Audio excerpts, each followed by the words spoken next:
So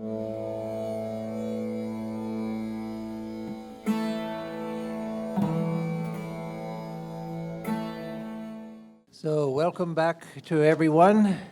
I invite you to come. There's a microphone back here. So those who would like to ask a question, please come to this microphone right here near the cameraman so that your question can be heard by everyone. And you can address your question to a particular panelist, or you can just address it to the panel in general, as you like. And we'll go forward with that. So the first questioner can please come forward. And please tell your name and then your question.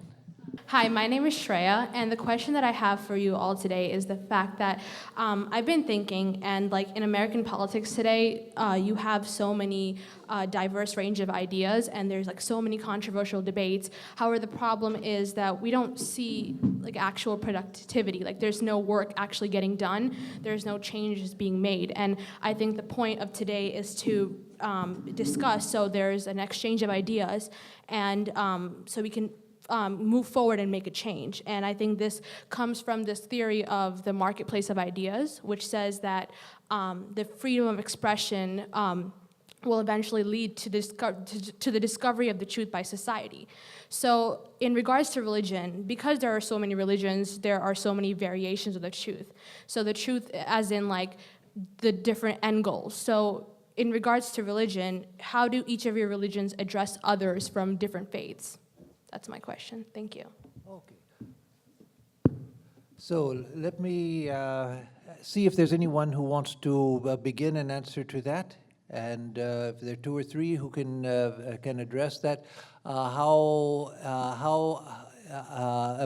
our religions address people of other faiths. Anyone want to begin? We could go. Yes. If you, Daisy, Daisy will begin. yes.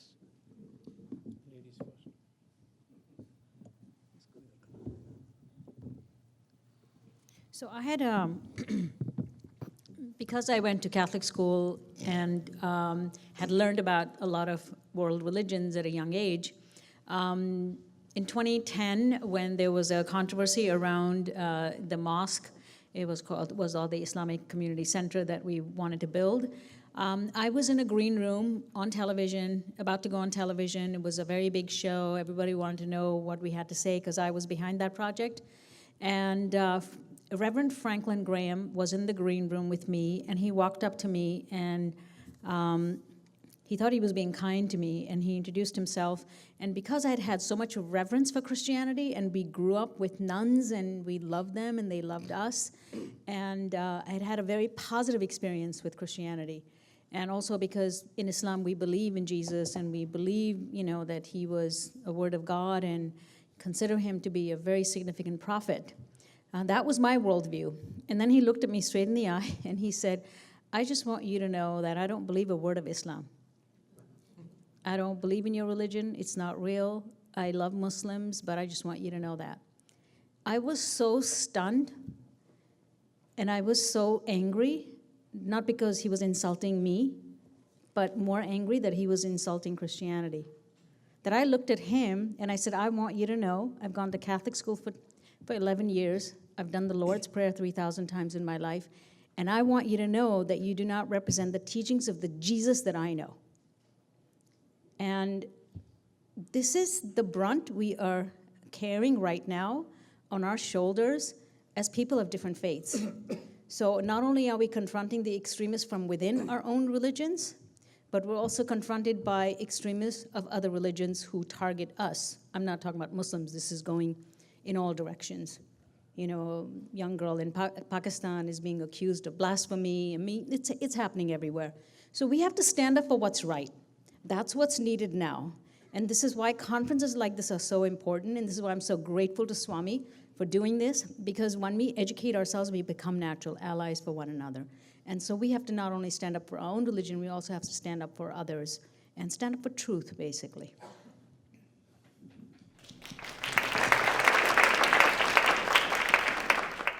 I'll ask if there's one other panelist. I won't ask everyone to respond to the same question because there are lots of questions here.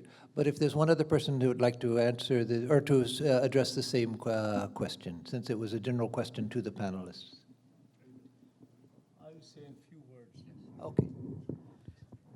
How do you address other faiths from the perspective of your own faith?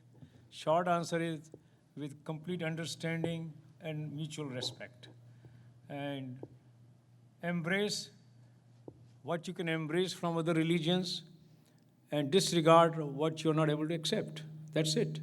It should not lead to any violent confrontation by words or by action or maybe even in thoughts. Thank you. Next question. We have a number of young people, which is a very good sign, and one of our oldest members, a good friend of mine, Bill Conrad.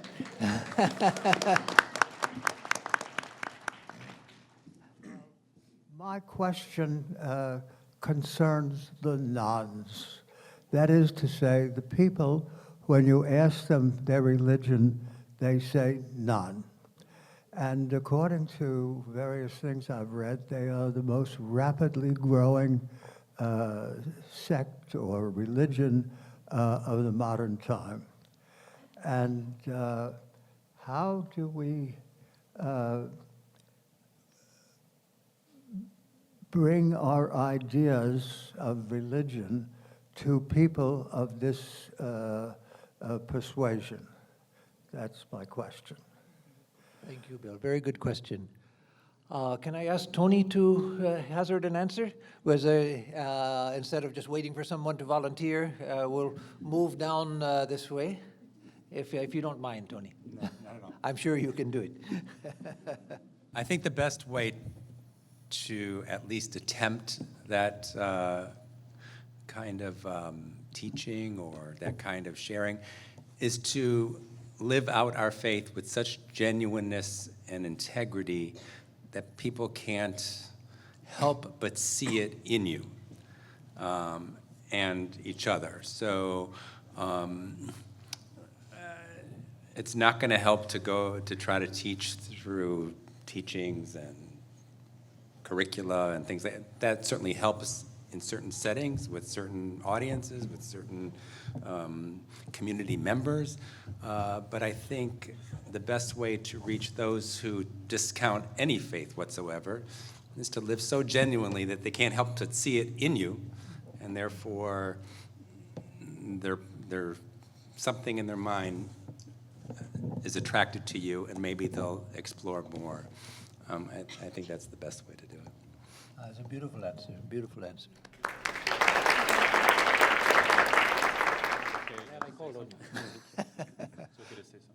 What's it? Yes, surely you can add something to Scott. Surely Scott will add. Yeah, I would also add. I mean, His Holiness the Dalai Lama, one of my teachers, he's very he's a big proponent of also creating more systematized forms of secular ethics. So it's not just that we can't assume everyone has to pick a religion and rely on that, right? So it's also creating within education, compassionate education systems, understanding just the components we need as a human being, whether you're religious or not, in what helps human beings to thrive, right? So I think this is just in line with just secular ethics, which is important, and how religions can also thrive within secular forms of that as well, meaning someone can choose, and it's not there's no competition there, right?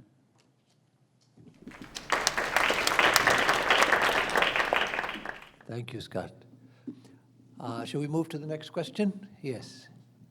Hi, my name is Shekhar. I have an observation and a question. My observation is the panel is truly interfaith, but when I look at the audience, they're predominantly they are of single faith. So that's my observation. My question is, leading up to my question, 125 years ago, there must have been, I was not there, so I can guess, there must have been lack of harmony of religions. That's probably why there was a first Parliament of Religions organized. But after 125 years, it sounds like we need more of those, not less of those. Thinking of it, right, if I define fanaticism as belief that only my faith is true and all other faiths are not true, not that I am better than the others.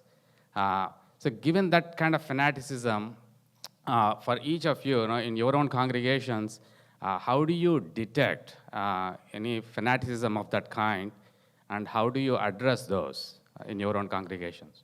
Thank you. And let me just address what you said at the beginning in preface to your remarks. Though there are many people connected to Vedanta and the Hindu faith here, there are people from a number of faiths present here also, which I'm happy to remark on. So, Ben, would you like to say something? Sure. So I happen to get to be a rabbi in a large, rather liberal congregation, and liberalism has its own fanaticism. And I would say one of the elements that helps detect that is the degree to which people approach wisdom, either from the side of seeing wisdom as the ownership of knowledge versus wisdom as the yearning for learning. And I think we are living at a time, my experience is, when there is a great deal of uncertainty and a great deal of fear in the world. Many of us, our natural instinct is to turn inward, to batten down the hatches, to claim that we know what is secure and stable as a way to help buffer ourselves against the fear and instability. But one of the great quotes, and I think there are parallels in every faith tradition. In Judaism, the quote is, "Who is wise? One who learns from all people." And what happens is, I think, when I encounter people in my own congregation that are more interested in stating their truth than learning the truth of another, that to me is the road that leads to fanaticism. Is when a person from a place of insecurity feels that their role is to claim their truth and impose it on the world around them. They've lost sight of what is true wisdom, which is to see that it comes in all shapes and forms and in the face of every person.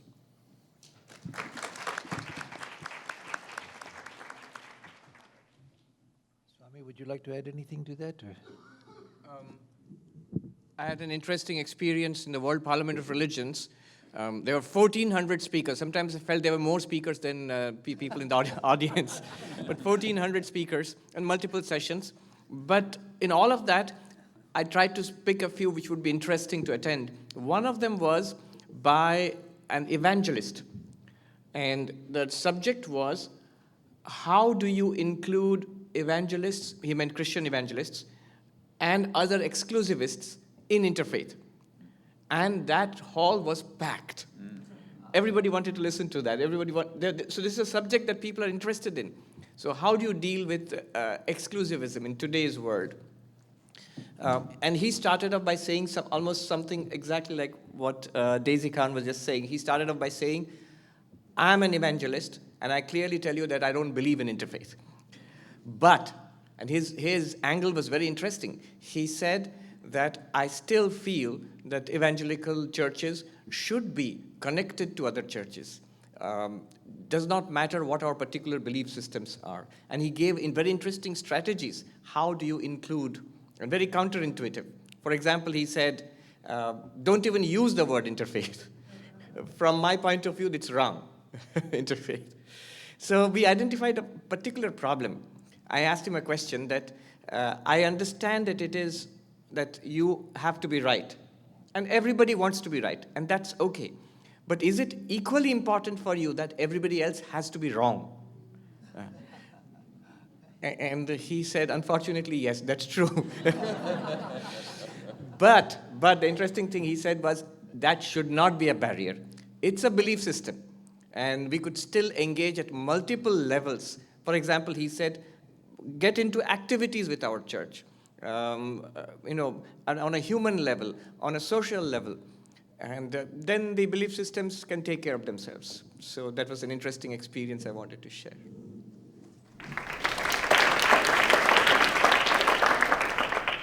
Okay, next questioner. Namaste. My name is Arushi Garg. So this question is directed to all panelists. So last year, one of the topics that were discussed was being spiritual but not religious. How is this this idea portrayed in society today? And how is it so relevant? And what are your overall thoughts on this idea? Very good question. Let me change the format a little bit of calling on people. When there's a question to the general panel, if it's okay with the panelists, I'll call on one from the Abrahamic traditions and one from the Dharma traditions. So I'll ask Daisy to begin, and then I'll move to the other end of the table to Swami Sarvapriyananda, and then we'll work inward. So Daisy. I mean, you know, when I lost my faith, the only way I was able to come back to my faith was to delve into me, who I was, what was the purpose of my being, you know, why am I here?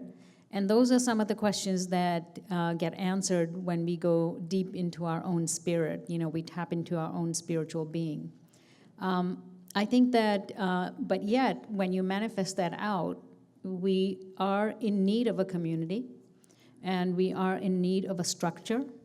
Like, this is a community, right? You look around you, this is a community that nurtures you, that you know, enhances you, that supports you, and that is what religions give us. They give us this notion of being part of something greater than just ourselves. But this is why we've had you know, mystical traditions that address the soul, the need for the soul to educate itself, to get to know itself, to tap into its inner core.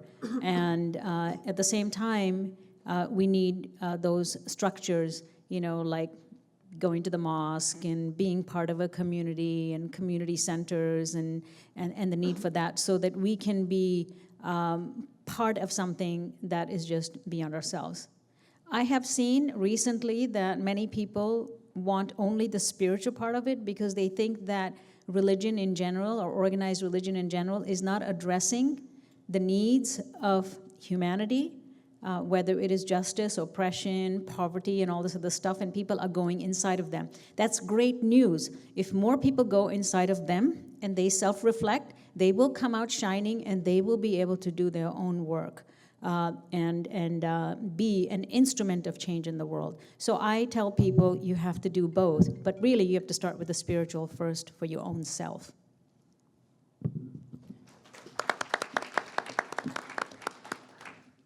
That's a good question, because Bill asked about the nuns. That's the N-O-N-E, nuns, those who say that I don't belong to any particular organized religion. The question might be, are they interested in religion at all? And the answer to that is in this question, that yes, they are.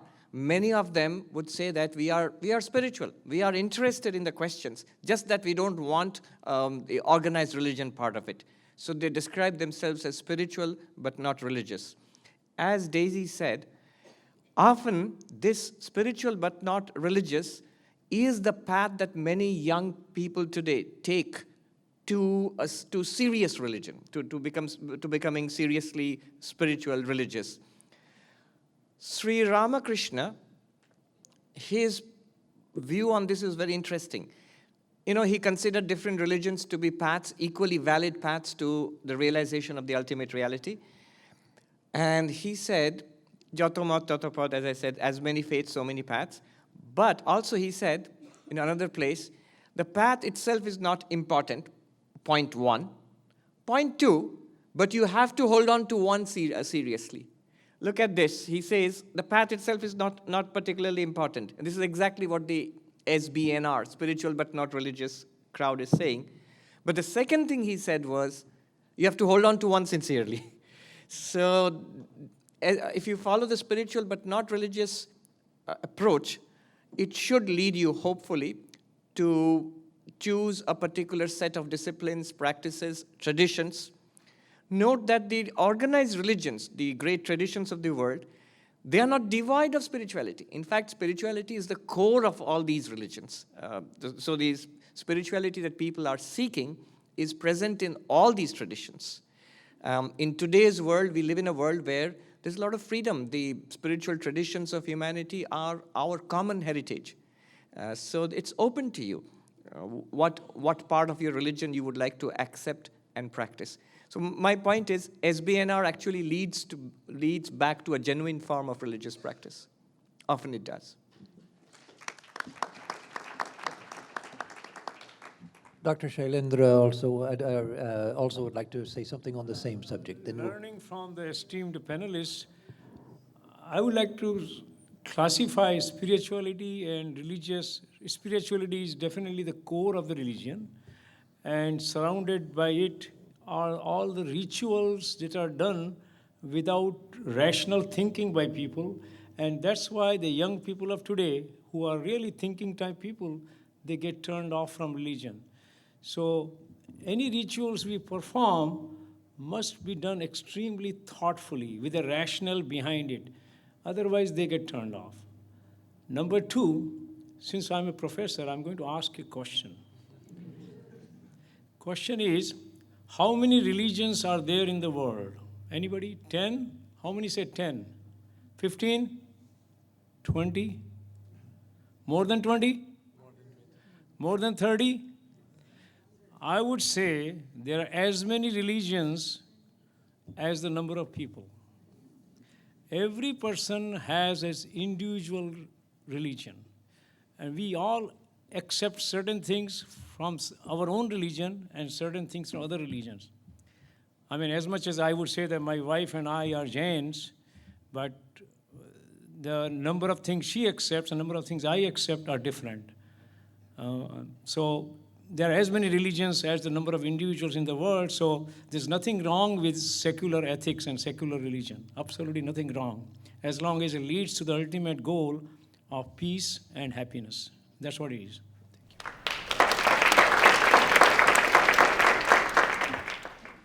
yes, please. Namaskar. One of the things that turns off a lot of younger members of the society about religion, be it whichever, is the vast amount of misogynistic literature that's present in the books of literature, as well as gross underrepresentation of women in leadership positions in religious orders. I can't help but observe that even in our panel right now. So my question to particularly people from the Abrahamic religions, just because I'm less familiar with their work, is what steps have you taken at an individual or organizational level to combat misogyny as well as encourage women in leadership positions? Thank you. Thank you. And let me turn to Tony and then Ben. And then if Daisy has a lot of work in this field also, so after they speak, we'll go back to her. I come to these two first because they haven't spoken for a while, and then we'll see what Daisy wants to say. Within Christianity, there are many, many traditions. And some traditions have gone further than others in terms of theological understanding that takes place of gender, certainly of roles within the community. And so the benefit, say, of what we call an ecumenical community, I represent the National Council of Churches, that brings 38 member churches and others to the same table, is to learn from one another on a whole host of issues. And certainly the issue of gender and leadership and misogyny and correcting errors of the past are some of the things that the churches deal with. And some of the churches have gone further along in that path.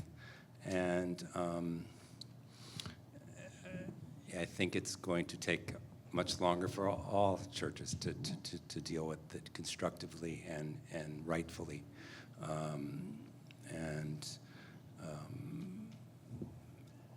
And I think that kind of relationship of one church to another, and certainly beyond the borders of the church, is to other faith groups, we obviously learn from those as well.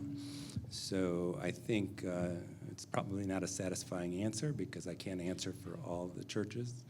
And certainly some of the major traditions within Christianity are some of the churches that some would say have the furthest to go when it comes to understanding the role of women in the church. But nevertheless, there is understanding and a desire on the part of all to try to rectify sins of the past. And when those sins confront sociological realities, I think it's important that the churches have to listen to one another on these things and to learn from each other.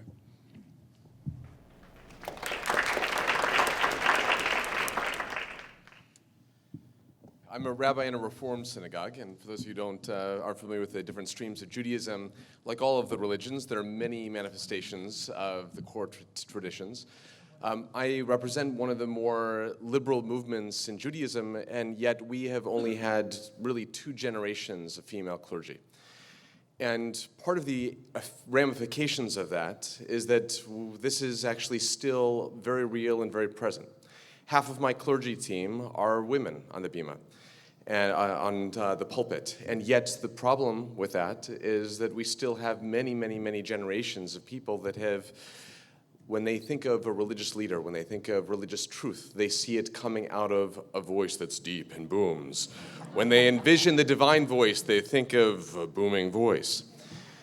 And the problem is that in limiting the sense and the source of truth is that we actually limit ourselves and our awareness of the world.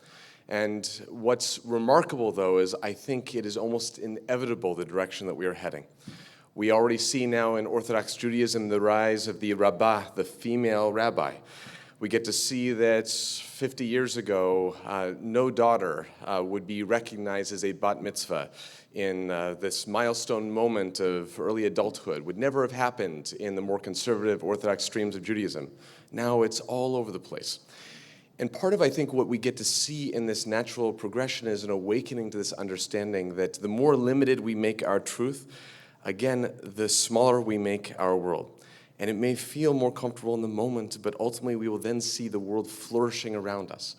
So this is something I think we all, of all traditions, have to lean more into, because again, when we look up on the pulpit or we look at the person speaking and they only look like one kind of being, then ultimately it means we're only getting one small refraction of the truth.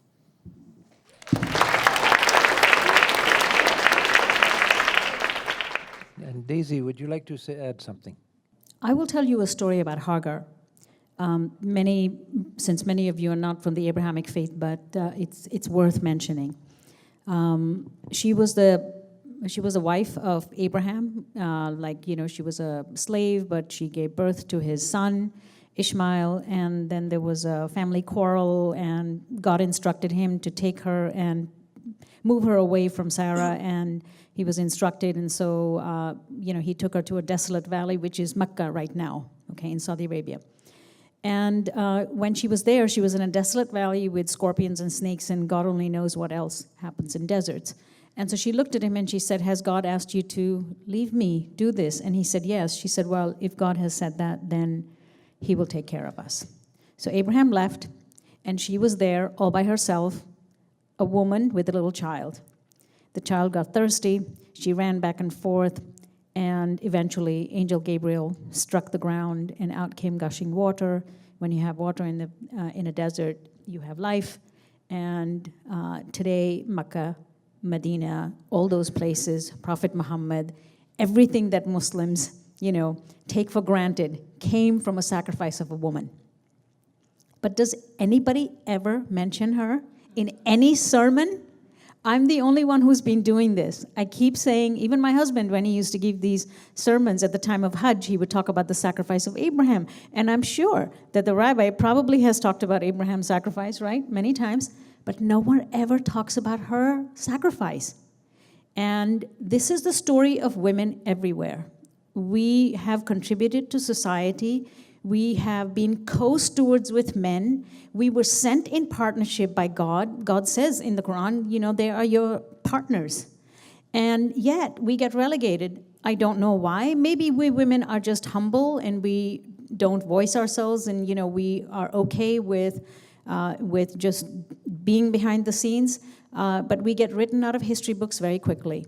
So this is why I started the work I started, was because I really wanted to capture all these luminary women that have existed for centuries, literally from the time of Prophet Muhammad to now, who have contributed significantly to Islamic thought.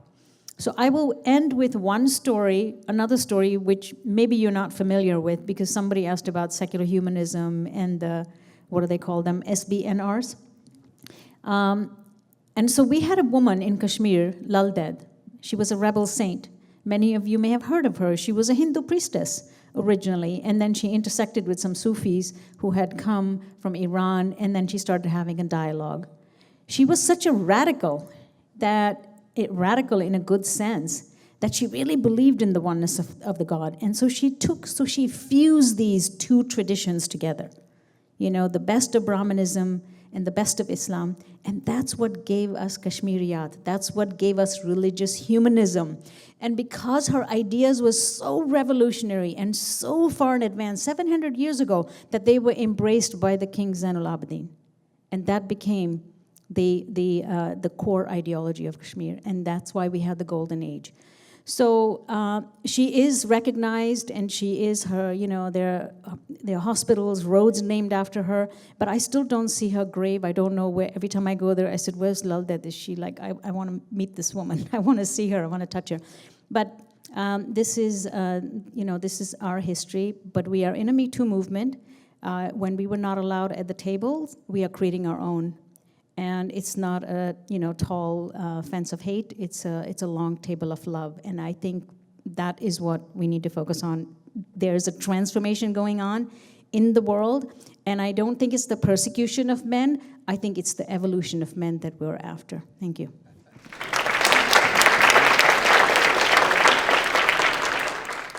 Can I make one remark? Sure.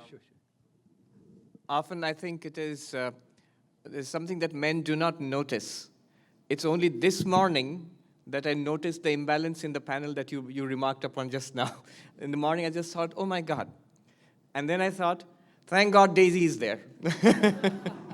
So as more and more women come into positions of leadership in religious traditions, I think the pace of change will become faster.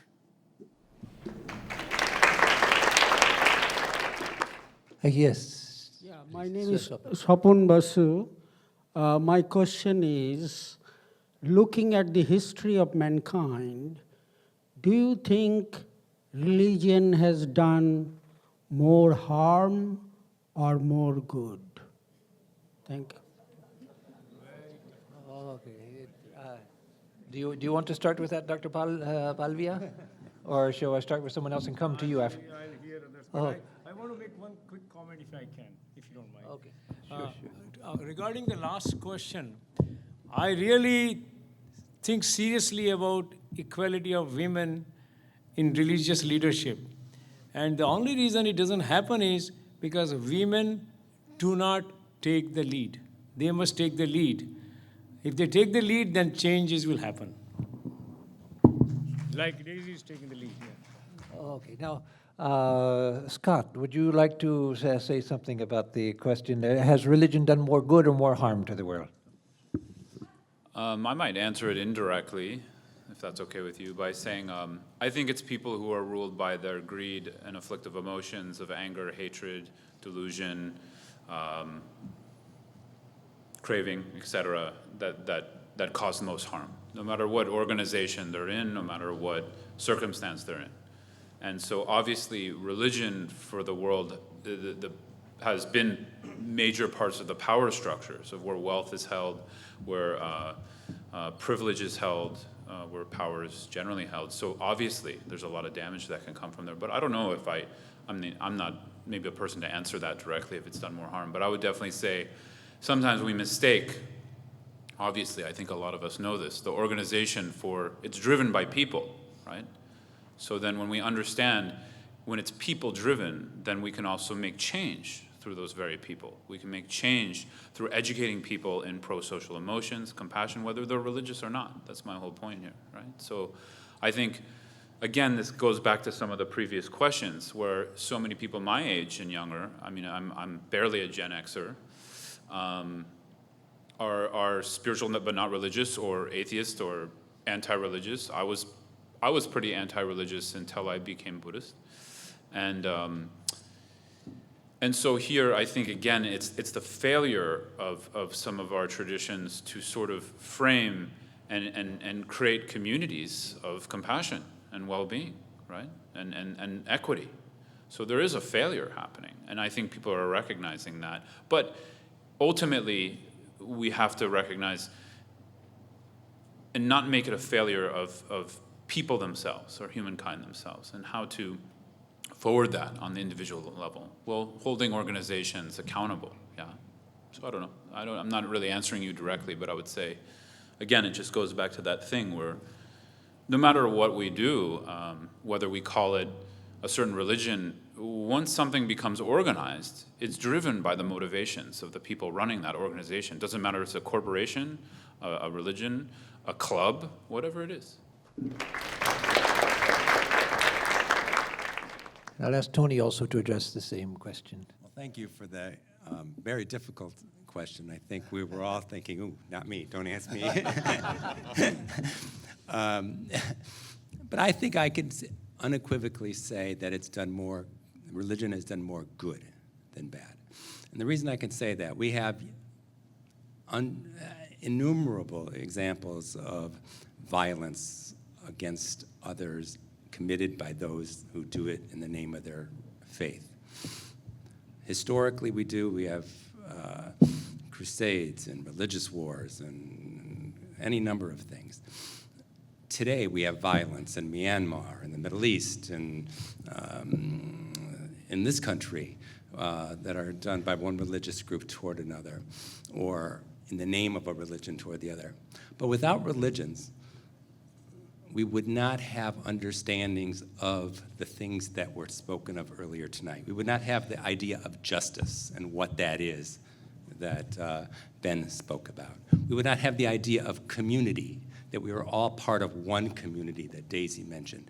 We would not have the idea of compassion that Scott spoke about. All of these things, we would not have these understandings, these ideas and these aspirations or these motivations as individual people. So I think overall, I think religions have done more good than bad. We will always be able to cite the bad things, but I think it's up to all of us, if we are true people of faith. The goal, or our primary mission, is to teach others around us how to live that out, so that there could be more and more good seen in the world than the bad. Excellent, excellent. And as the next questioner comes, let me just step out of my seat as the moderator for a moment and just add a word. And that is that when you look at the so-called religious wars of the world, you find that practically all of them were actually wars over territory, wars over power, wars of ethnic identity or religious identity. They weren't wars between Catholics and Protestant, or Catholicism and Protestantism. There weren't wars between different religions or different sects within a religion. There were wars over control of territory, control of resources, ethnic identity, and religion became an excuse. So. And I just want to add one more thing to that, just very quickly. Yes. Religion is a big motivator and a mobilizer. And this is why it is utilized by people who have a political end to meet, because it's very easy to convince people to join something that they think is a greater cause.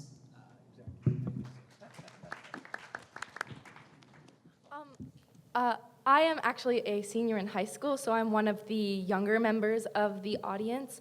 And in my school, we have a course that deals with psychology and theology. So one of our projects was to survey the student body on if and how they practice religion. And a trend that I noticed was students saying, oh, I go to church on Christmas and Easter, or I go during a holiday, and that's about the full extent of what I do. Now, I think, and this is my personal opinion, that this kind of mentality is much more common in today's youth than it has been in previous generations. So why do you think this unattached mentality has developed in this new generation, and what are your thoughts on it? Oh, good, very good. Ben, would you like to say a word on that? So, for me at least, I think what comes to mind is our yearning for belonging. And I think in previous generations, our faith community was the primary way that we would find our community of belonging. One of the deepest human needs is some sense of belonging to a small group of people. And especially in an age and an era in America where there was very little permeability between different ethnic groups, religious groups, even political groups, people would engage in behaviors on a much more regular basis because that's how they found their sense of belonging. And now, in the joys of 2018, where we have Snapchat and Instagram and we can find people through meetup.com and things, we actually no longer need our faith community as the primary way that we create a source of belonging. And so that need for regular behaviors, engaging in the same kinds of rituals, engaging in the same kind of language actually is something that now has much more permeability. And that can be existentially challenging to faith leaders, worrying about the numbers that come on a regular basis. But the upside of it means there's the potential for there to be greater sharing, actually, of ideas, of belonging that doesn't create the kind of endogamy, the kind of closed homogeneity that sometimes happens in faith communities. So what ends up being the greater good for the world? Is it fewer people coming to synagogue on the high holy days, or to a church or a mosque for, I'm thinking about, on Ramadan, how many people may gather to break the fast, or thinking on Christmas, how many people may be gathering for Mass? But on the upside, it means is there may be people who are coming together from different faiths, different ethnic backgrounds, and actually finding some element of unity. Dr. Palvia. I don't really have much to add over what the rabbi said just now. He essentially said what I was planning to say. You would have said it better. But I will add one point. There was an article by Harvard business professors, and they're saying, is Google making us stupid? So now you can say that half of the population of the world thinks is Google is making us intelligent and is creating a sense of belongingness, and is providing us so much information about anything in the world that we have started calling Google as omniscient or sarvagya. So people don't have to go to churches and temples and synagogues to get knowledge. They go to information technology, Facebook, snapshots about Snapchats, LinkedIn, and you name it. Thank you. So Swami Sarvapriyananda will address the same question. What I want to say is that there is a positive side to this.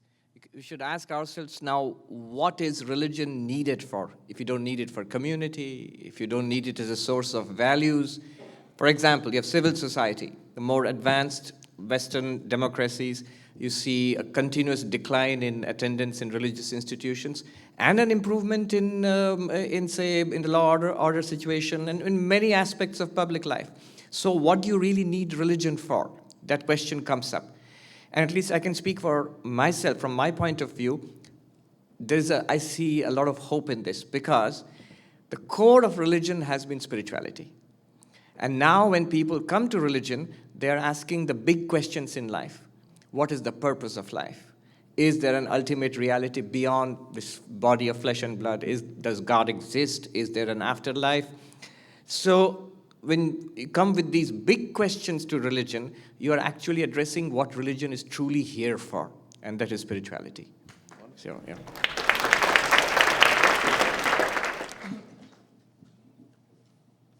Hi, my name is Ria. I have a question regarding the difference between toleration and acceptance. So recently I had a conversation with one of my good friends about the alignments between our two faiths. And when I started talking about how they may correspond to each other, she told me, "Oh, I can't talk about this. Our faiths are completely different. Either mine is right or yours is right." Even I find in my high school community, our school tends to avoid the topic of acceptance or going beyond toleration. So in a community where this idea of toleration is so present, what do you recommend we should do to push forward the idea of acceptance? Okay, thank you. Is there anyone who would like to answer that, or should I call on someone? Tony, would you like to begin? Sorry. When you sit next to him. Tolerance sounds like it's almost negative, but it's not. I see it as a mutual understanding of each other's religions. So I think as it's not like we tolerate one another like, oh gosh, I don't really want to be with that person, but I'll be nice. It's really more of an appreciation. And so often we talk more about affirmation or talk about acceptance of one another's beliefs or rights to those beliefs, etc. So I think as long as we affirm the values of another, if we affirm the rights of another, if we affirm the beauty of another's quest for justice and spirituality and all, I think that converts the idea of tolerance into something more accepting and more beautiful and more appreciative. And so I guess that's how I would answer it. Let me ask both Swami Sarvapriyananda to say a word and Daisy also to say a word about that. The way you put it, tolerance, there's an implicit intolerance there. So I'm just putting up with the other person if you see it in a negative sense, not in the sense in which Tony put it. Whereas acceptance is a much more, Swami Vivekananda, in the speech which we just spoke about, which was read out by Bill a little while ago, he said, we believe not only in tolerance, but in universal acceptance, in acceptance of other religions. So I'll just make this point here. In interfaith dialogue, the concepts, two new concepts have come up. One is pluralism. Pluralism is there are different faiths, they are all valid, and they all have a right to exist and coexist. But you notice one thing, it's like existing in separate chambers, you don't really interact. There's a new concept coming in now, it's called cosmopolitanism. Cosmopolitanism is you are rooted in your own faith, in your own culture, but just like in a big city, best example is where we are, New York, where you are exposed to different cultures, food, for example, art and music, and you tend to imbibe. You are confident enough in your own culture and religion to imbibe the spirit, the best of the spirit of the others. So this cosmopolitanism is a very interesting concept which is coming in, and I think this is the way to acceptance. Yeah. And Daisy.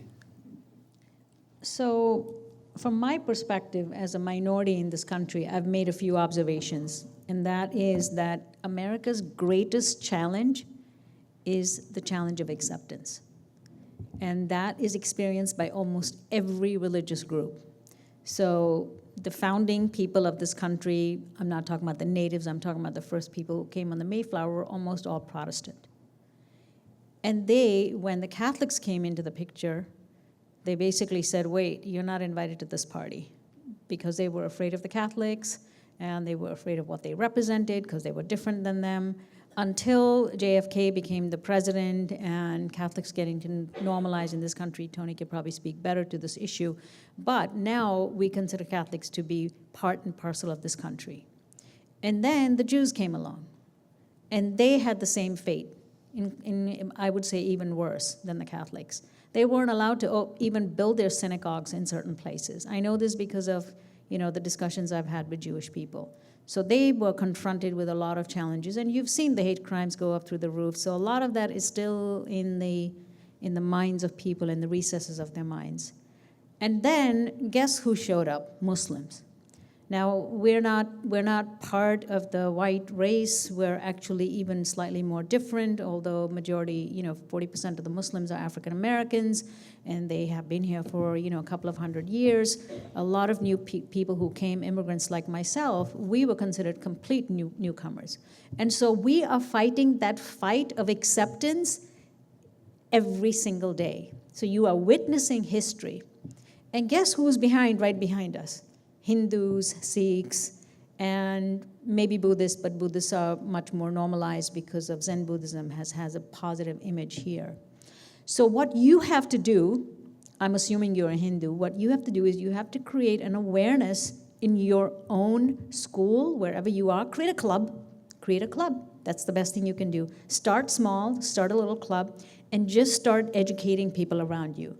And do some interesting cultural programs, something that can draw people in through cuisine, music, food, and then have a little discussion about your religion. That's how it starts, until you educate people that you want to educate, because people don't know anything about Hinduism. They only know what they read in the social studies books, and we don't know what they teach in there. So it's you have to take it upon yourself, because you are a minority, and you are an ambassador of your faith. And it's a great charge, it's a great mandate, just go for it. Next question. Namaste, my name is Priya Trivedi, and I just have a general question. So we are primarily taught to accept everyone's, and this is kind of going off of her question, so we are primarily taught to accept everyone's thoughts and perspectives because that's how we learn, by accepting everyone's thoughts. But what if we hear someone's thought and try to accept it, but then we end up questioning it and realizing that it has a negative context around it? So do we still appreciate that, and how do we approach that? Very good question. Let me turn to Ben, and then to Scott. So there's a concept in Judaism that called chavruta, which means learning and fellowship. The idea is in Judaism that you can't find truth alone by yourself in a room. That if you want to find greater truth in the world, you need to have a study partner. And that the ideal study partner is actually the person who is most different from you. And I think we live in a world sometimes where we've had our former mayor say the truth is not the truth. And received a great deal of criticism for it, and yet there may be actually truth within his statement that the truth is not the truth.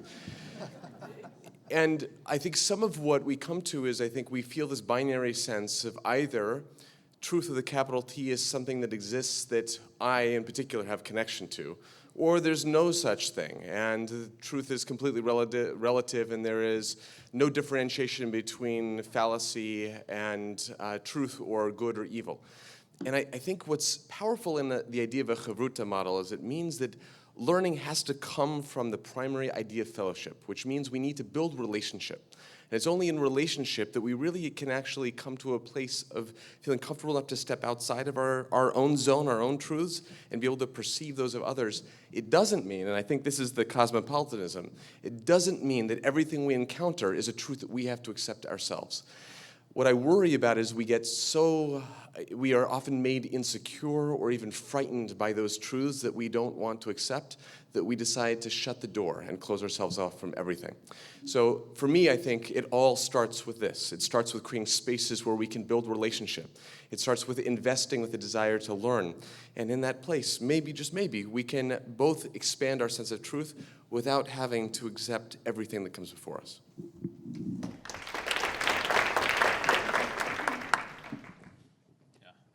Second what Rabbi said. And I would add in, I think when you're talking about ideas, there are ideas that, I'll be clear here, it's tricky because some ideas are harmful and we don't know yet that they're harmful. And so it's very hard to delineate these. But just going back to what I've said for previous questions, I think there are some universal ethics that just are applicable in the sense that, and again, this is why it's important, as we've talked about, nuns as sort of this growing group, having secular ethics and having an idea of some universal ethics of what do generally human beings, what helps human beings to thrive. And I think part of the issue is there's a lot of smoke and mirrors going on these days on what actually provides that. And maybe this is the basic disagreement we've always been dealing with as human beings on how do humans thrive generally, right? But now we're a bit in a unique time because it's not that we're here and there's someone across the world who has no connection to us at all, and then we can sort of have some disagreement about what is going to be mutually beneficial. Now we're all interconnected, yeah?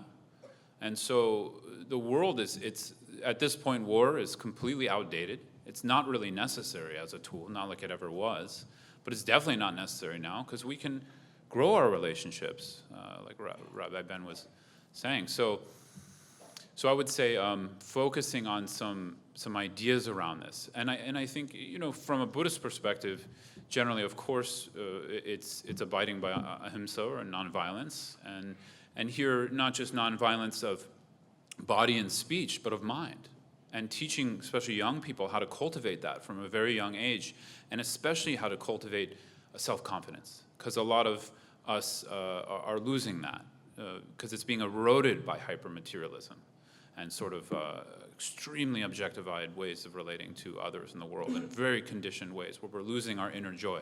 So part of this comes down to just finding also inner joy and ethics not as a dogma, but as a framework for finding that inner joy. Yeah.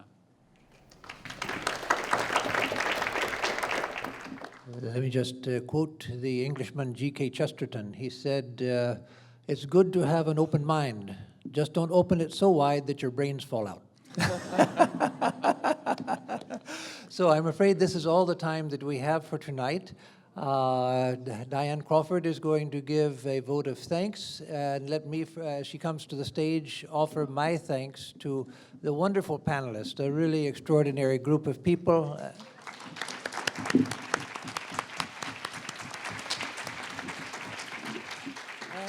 And give a big vote of thanks to yourselves for having come and asked so many wonderful questions. On behalf of the Vedanta Society of New York and its members, our deepest thanks to our moderator, Swami Atmarupananda, our panelists, Ms. Khan, Dr. Kyriopoulos, Dr. Palvia, Rabbi Spratt, Mr. Tusa, and our own Swami Sarvapriyananda, for a wonderful evening. And we'd like to present each panelist with an inscribed crystal plaque as a token of our appreciation. I'm just going to show you an example. This is it. You're okay.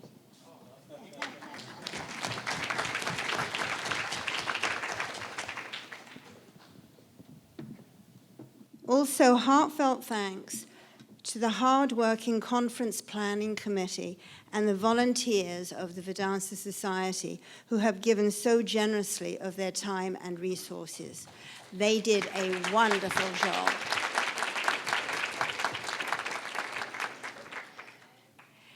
Thanks also go to the students of the Vivekananda Vidyapith, to the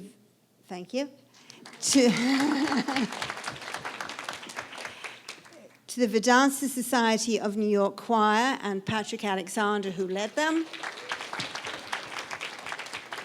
to Bill Cromlick and his audio-visual crew, to Nayant Dalal, our gifted photographer. Where are you, Nayant? Thank you. And to the Sri Chinmoy Center for the beautiful flower arrangement, which is over here. Lastly, we are grateful for the extraordinary help we've received from the Director of Events, Heather Islinger, here at W83 and her staff. They couldn't have been more cooperative, kind, and efficient. And as you leave, please accept a small token of our thanks to you in the form of a box of snacks, which will be handed out as you leave.